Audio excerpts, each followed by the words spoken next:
মাননীয় মন্ত্রী সামনে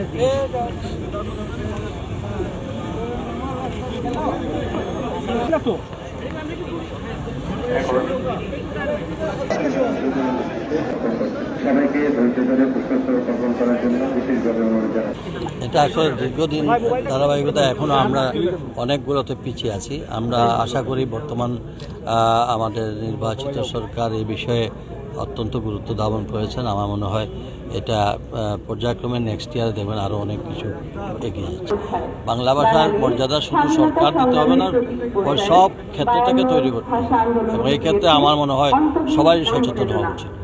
নতুন প্রজন্মের কাছে আমাদের এই যে মাতৃভাষা বাংলা ভাষা, এটার পিছনে যে ব্যাকগ্রাউন্ড যেটা আছে, বললেন বায়ান্নের ভাষা আন্দোলন, সেটা তো এই বিগত যে সরকারগুলো তারা তাদের নিজেদের প্রবন্ধা প্রচার করেছেন, কিন্তু বায়ান্নের সম্পর্কে সেইভাবে তথ্য আমাদের ভবিষ্যৎ প্রজন্মের কাছে তুলে ধরেন। শুধু 21শে ফেব্রুয়ারি আসলেই আমরা বাংলা ভাষার জন্য একদম মেতে যাই।